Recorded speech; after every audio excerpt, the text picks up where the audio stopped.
first step is to locate the file, which should be attached to an email that I sent out to each member. I will gladly resend the email with the form. Next is to open and download the form.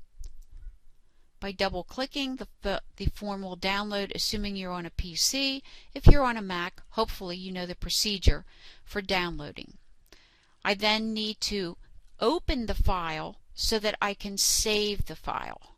So I'm going to double-click on the file, and then using my download instructions, as you follow me up here where it reads download, I will download it and I will save it to the file where I have decided to place it.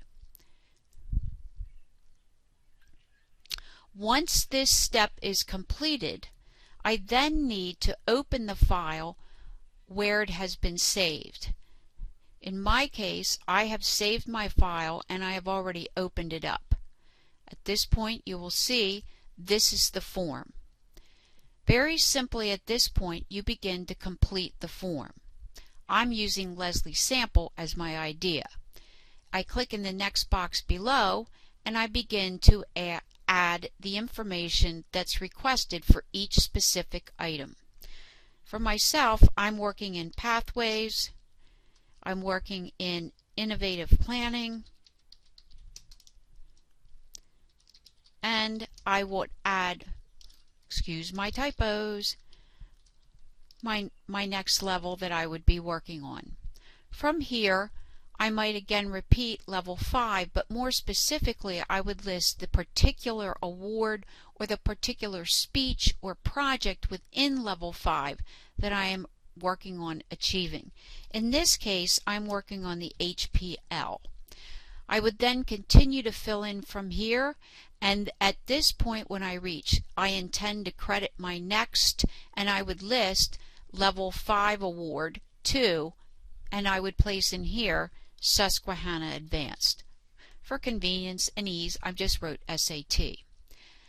Below, I have also added a section in this form entitled My Plan.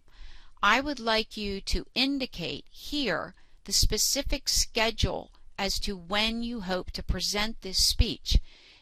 The reason I have listed 2 or doubled this is because for your particular items, sometimes you are asked to provide an introductory speech and then a follow-up speech, depending on which project you are working on.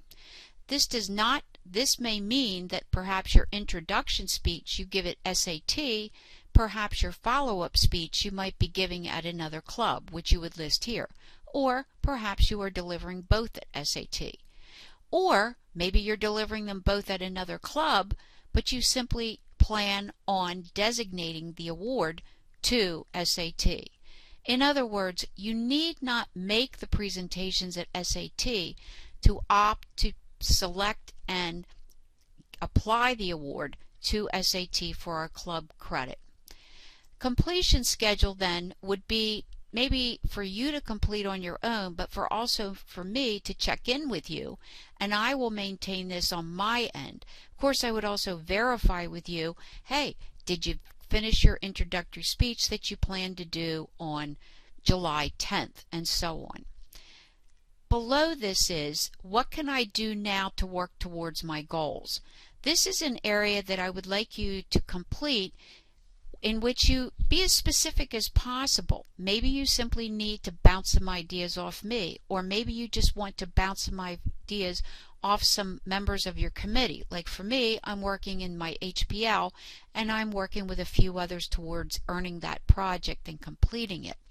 For you, maybe you have a mentor and maybe that's what you want to indicate. Or maybe you just like to say to me, hey, all I need you to do is schedule to have me complete this speech. I believe that you will know exactly what you want to share with me and how much detail you think would be of benefit that I can help you. Once you are ready to submit the form, you will see at the bottom it says click button to submit form.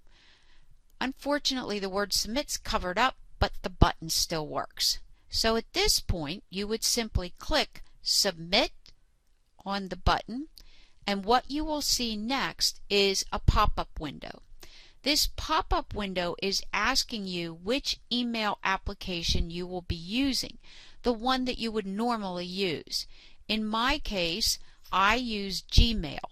If you are using something other than Gmail, then you could simply add another, and you would simply put in your email and your address. And then the other information, if you are having trouble locating this, you can simply indicate that to me if you still need it. And then you would just click the Add button to place that in there. Advanced settings, by the way, just lets you know, hey, you didn't fill all this in. I can fill you in later on what the IMAP and SMTP might mean if you need that, because you do not have one of the webmail accounts that are easily recognized. And at this point then, I will go back to choosing this email. I am simply using this. It's my regular business account. And I will hit remember my choice because that's most logically who I would send it to.